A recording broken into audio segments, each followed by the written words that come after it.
Hello, welcome back to Cinema Diaries. කමතවාලට ඉතින් මුන්ද වගේම අදත් මම හරිම ඉන්ට්‍රස්ටිං බ්ලොග් එකක් ඔයගොල්ලන්ට අරන් එන්නේ.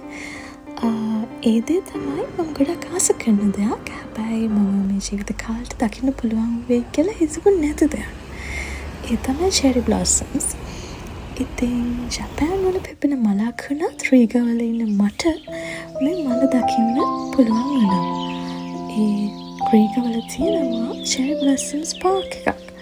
ඉතින් මේ vlog එක ඉවර වෙනකම් බලන්න මම හිතනවා ඔයගොල්ලන් ගොඩක් ආස වෙයි කියලා.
ඉතින් ඔයගොල්ලන් මේ වෙනකම් මේ බ්ලොග් එක ගොඩක් ආසාවෙන් බලන් ඉන්න කියලා මම හිතනවා.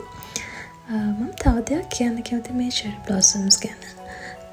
මේ cherry blossoms අතන Japanese culture එක අනුව දේවල් ටිකක් symbolize කරනවා. ඒ තමයි spring season එක, අලුත් ආරම්භයක්, ඒත් එක්කම human life cycle එක. ඒත් එක්කම මේ cherry blossoms පිපිලා ගොඩ කාලයක් තියෙන්නේ නැහැ. දවස් 10කින් 12කින් පස්සේ මේ මල් පර වෙලා යනවා. ඉතින් මට හිතෙන්නේ මේ මල් ඇත්තටම ස්වභාව ධර්මයෙන් දෙන පණිවිඩයක් කියලා. ඉතින් මේ cherry blossoms අපිට කියලා දෙන්නේ අපේ මේ ජීවිතේ කොච්චර ලස්සනද වටිනවද ඒත් එක්කම කෙටි කියන දේ. ඉතින් අපි මේ මොමන්ට් එකේ සතුටින් ඉන්න ඕනේ. අපිට හම්බෙලා තියෙන දේවල් වලට ග්‍රේට්ෆුල් වෙලා එහෙම හිටියොත් අපිට ස්ට්‍රෙස් නොවි හරිම සැහැල්ලුවෙන් මේ ජීවිතේ විඳින්න පුළුවන් කාටවත් කරදරයක් නැතුව.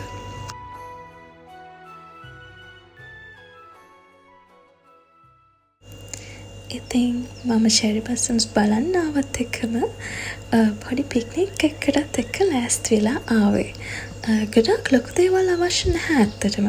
සතුටින් ඉන්න ඒත් එක්කම ඔයගලන්ට තනියෙන් වුණත් මේ දේවල් කරලා එන්ජොයි කරන්න පුළුවන්. ඉතින් ඔයගලන්ට පේනවා ඇති හරිම සිම්පල් පික්නික් එකකට තමයි මම මේ ලෑස්ති වෙලා ආවේ. ඒක ඇත්තටම මම ගොඩක් එන්ජොයි කරනවා.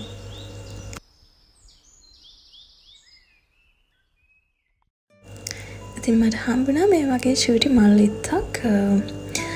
මම හිතුවේ ඒ මල් ටික මගේ මේ පොත ඇතුළට දාලා තියාගන්නවා fresh flowers විදියට.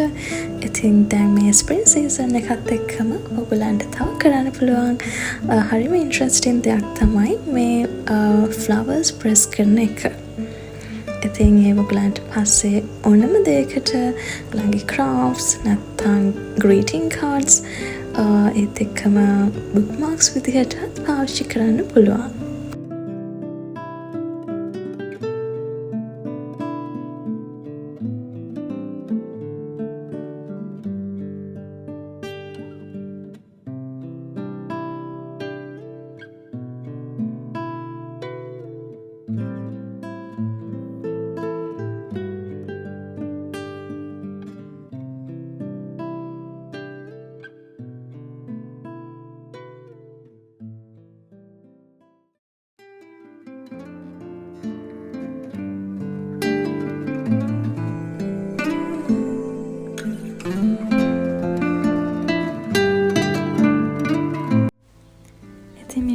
ගොඩක් ඉන්ට්‍රස්ටිං වෙන්න ඇති කියලා හිතනවා ඔයගොල්ලන්ට.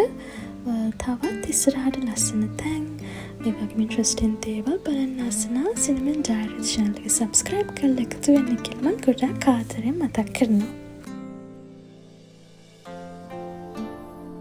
ඉතින් ඉක්මනටම අපි ආපහු හම්බෙමු අලුත් vlog එකකින්. So until next time, stay safe and be kind. Bye.